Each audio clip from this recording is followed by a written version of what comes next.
أول مدينة بناها الإله على الأرض.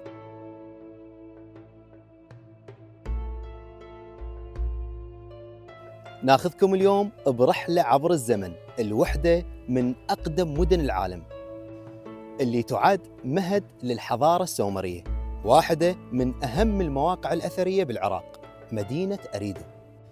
حلقة جديدة من برنامج رحلة ذي قار، خليكم ويانا.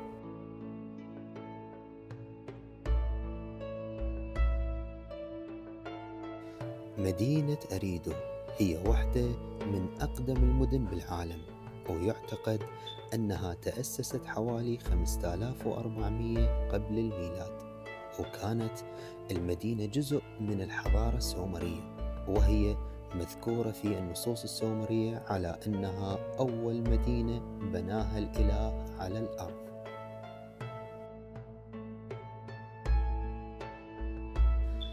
وكانت المدينة مركز ديني هام لعبادة الإله إنكي آيا، إله الحكمة والمياه العذبة عند السومريين، وكانت الأفعى رمز الإله إنكي، ويقال هذه المدينة هي مدينة الطب.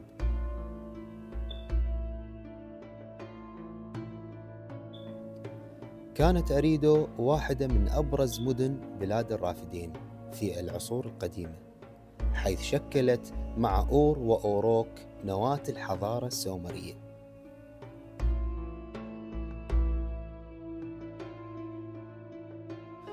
تم اكتشاف مدينة أريدو بالقرن التاسع عشر، ونقب بها المنقب البريطاني كيلر بال1800، وتمكن من إخراج أسد أريدو، ويعتبر من الكنوز الكبيرة، وموجود الآن بالمتحف العراقي في بغداد.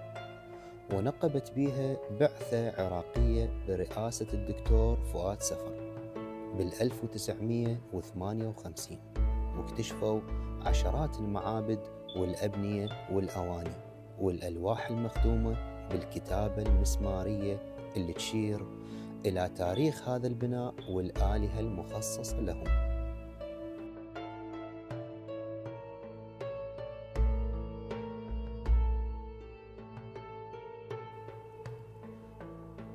تظهر الاكتشافات أن أريدو كانت نموذج أولي لفكرة المدينة المنظمة، حيث كانت تحتوي على مركز ديني ومنطقة سكنية ومناطق زراعية، مما جعلها مثال للمدن الأخرى مثل أور وأوروك.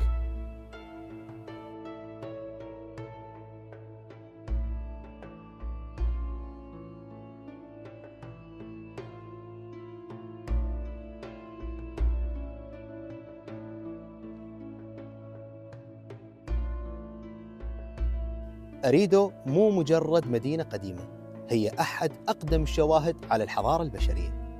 اليوم كنا بمدينة أريدو السومرية. أشوفكم بحلقات جديدة من برنامج رحلة ذي قار.